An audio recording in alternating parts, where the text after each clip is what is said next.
Okay, everyone, so we are going to do one last quick reading, pages 111 to 115. So what I need you to do now, make sure your books are open to page 111. Go ahead and pause and do that now if you don't have them open. So our focus for these pages, what is Ralph daydreaming about at the beginning of these pages? And then at the end, what is Ralph's realization about hunting? Okay, everyone, so we are going to start near the bottom of 111 at Roger called from the coverts. Roger called from the coverts, "Come and see!" The ground was turned over near the pig run, and there were droppings that steamed. Droppings is poop. Jack bent down to them as though he loved them. "Ralph, we need meat, even if we are hunting the other thing." "If you mean going right away, we'll hunt."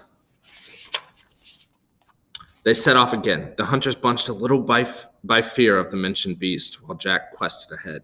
They went more slowly than Ralph had bargained for. Yet in a way he was glad to loiter, cradling his spear.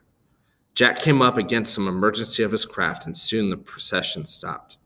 Ralph leaned against a tree, and at once the daydreams came swarming up. Jack was in charge of the hunt, and there would be time to get to the mountain. This is Ralph's daydream. Once, following his father from Chatham to Davenport, they had lived in a cottage on the edge of the moors. In the succession of houses that Ralph had known, this one stood out with particular clarity because after that house, he had been sent away to school. Mummy had still been with them, and Daddy had come home every day. Wild ponies came to the stone wall at the bottom of the garden, and it had snowed. Just behind the cottage, there was a sort of shed, and you could lie up there, watching the flakes swirl past. You could see the damp spot where each flake died. Then you could mark the first flake that lay down without melting and watch the whole ground turn white. You could go indoors when you were cold and look out of the window, past the bright copper kettle and the plate with the little blue men. When you went to bed, there was a bowl of cornflakes with sugar and cream, and the books. They stood on the shelf by the bed, leaning together with always 2 or 3 laid flat on top because he had not bothered to put them back properly. They were dog-eared and scratched. There was the bright, shining one about Topsy and Mopsy that he had never read because it was about 2 girls. There was the one about the magician, which he read with a kind of tied-down terror, skipping page 27 with the awful picture of the spider. There was a book about people who had dug things up, Egyptian things. There was the boy's book of trains, the boy's book of ships. Vividly they came before him. He could have reached up and touched them, could feel the weight and slow slide with which the mammoth book for boys would come out and slither down. Everything was all right. Everything was good-humored and friendly. Okay, everyone, so this line, we're going to reread this line for page 112. When you went to bed, there was a bowl full of cornflakes with sugar and cream, and the books, they stood on the shelf by the bed. So my question to you is, what is Ralph remembering in this scene? You could just answer really quickly in one sentence. What is Ralph remembering in this scene? So he's thinking about his life back home, his parents, good food. He might be thinking about warm beds, showers, just at home. So then my question to you, Ralph is daydreaming about his home life. What does Ralph's daydream reveal about his motives on the island? So in other words, what do they show about the different things that he cares about and what he does on the island? And what might Jack's daydreams be about? If Ralph is daydreaming about home, what might Jack be daydreaming about? So possible answer, Ralph's daydreams are about home, and that shows his motives in terms of why he cares about rules and the signal fire so much. He wants to get back home. Whereas Jack probably daydreams about much different things about like killing pigs or being the leader, which shows why his actions are so savage. So Ralph wants to get home, and that's why he cares so much about the fire and rules. And Jack probably, his thoughts and daydreams are probably much more savage than Ralph's, which shows why he does the things he does. Okay, so continuing on the very top of page 113. Now we move towards what is Ralph's realization about hunting. So the boys heard a pig, and now they're heading towards it with all their spears. The bushes crashed ahead of them. Boys flung themselves wildly from the pig track and scrambled in the creepers, screaming. Ralph saw Jack nudge aside and fall. Then there was a creature bounding along the pig track toward him, with tusks gleaming in an intimidating grunt. Ralph found he was able to measure the distance coldly and take aim. With the boar only 5 yards away, he flung the foolish wooden stick that he carried, saw it hit the great snout, and hang there for a moment. The boar's note changed to a squeal. That was weird, sorry. And it swerved aside into the covert. The pig run filled with shouting boys again. Jack came back and poked about in the undergrowth. Through here! But he'd do us! Through here, I said. The boar was floundering away from them. They found another pig run parallel to the first, and Jack raced away. Ralph was full of fright and apprehension and pride. I hit him! The spear stuck in! Now they came, unexpectedly, to an open space by the sea. Jack cast about on the bare rock and looked anxious. He's gone. I hit him, said Ralph again, and the spear stuck in a bit. He felt the need of witnesses. Didn't you see me? Maurice nodded.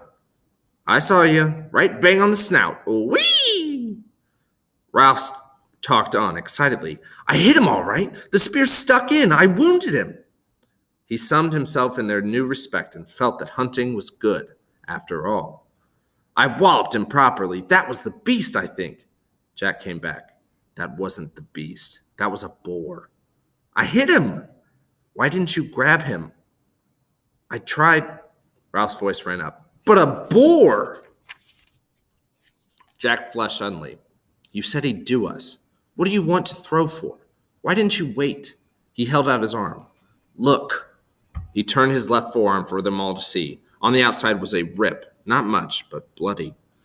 He did that with his tusks. I couldn't get my spear down in time. Attention focused on Jack. That's a wound, said Simon. And you ought to suck it, like Berengaria. Jack sucked on the wound on his arm. I hit him, said Ralph indignantly. I hit him with my spear. I wounded him. He tried for their attention. He was coming along the path. I threw like this. Everybody laughed. Presently, they were all jabbing at Robert, who made mock rushes. Jack shouted, make a ring. The circle moved in and round. Robert squealed in a mock terror, then in real pain. Ow! Guys, stop it! You're hurting! The butt end of a spear fell on his back as he blundered among them. So I just want you to kind of picture what's happening. They're kind of, Robert is acting like a pig, and the boys are circling him up, and they're hitting him with not the sharp end of the spear, but the back end. So the butt end of a spear fell on his back as he blundered among them. Hold him! They got his arms and legs. Ralph, carried away by a sudden thick excitement, grabbed Eric's spear and jabbed at Robert with it. Kill him! Kill him! All at once, Robert was screaming and struggling with the strength of frenzy. Jack had him by the hair and was brandishing his knife. Behind him, Roger, fighting to get close. The chant rose ritually, as at the last moment of a dance or a hunt. Kill the pig. Cut his throat. Kill the pig. Bash him in. Ralph, too, was fighting to get near, to get a handful of that brown, vulnerable flesh. The desire to squeeze and hurt was overmastering. Okay, everyone, so that passage, that line I just read, when everyone was hurting Robert, they said Ralph, too, was fighting to get near, to get a handful of that brown, vulnerable flesh. The desire to squeeze and hurt was overmastering. Okay, so my first question to you is just kind of comprehension, understanding what's happening. What do the boys do to Robert? What are they doing to Robert? And how does this seem to make the boys feel? Go ahead and answer that now in at least 2 sentences. So the boys play a game where Robert acted as a pig. However, even when Robert asked them to stop, they kept going, kept hitting him, even when he was saying, ow, this hurts a lot. Most of the boys seemed to enjoy the game, so much so that they just kept hurting him. Okay, so then my second question to you is, what does Ralph realize about hunting in this scene? Is this an expected or unexpected realization? So Ralph realizes something about hunting. What is it? And is it expected or unexpected?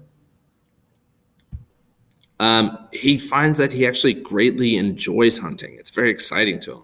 This is unexpected to him because before he couldn't understand Jack's obsession with hunting, but now it seems like maybe he does. Okay, so we're going to pick up at the top of page 115, the first real paragraph at Jack's arm came down. Jack's arm came down. The heaving circle cheered and made pig-dying noises. Then they lay quiet, panting, listening to Robert's frightened snivels. He wiped his face with a dirty arm and made an effort to retrieve his status. "Oh, my bum!" He rubbed his rump ruefully. Jack rolled over. "That was a good game." "Just a game," said Ralph uneasily. "I got jolly badly hurt at rugger once." "That's rugby." "We ought to have a drum," said Maurice. "Then we could do it properly." Ralph looked at him. "How properly?" "I don't know. You want a fire, I think, and a drum, and you keep time to the drum." "You want a pig," said Roger, "like a real hunt." "Or someone to pretend," said Jack. "You could get someone to dress up as a pig, and then he could act.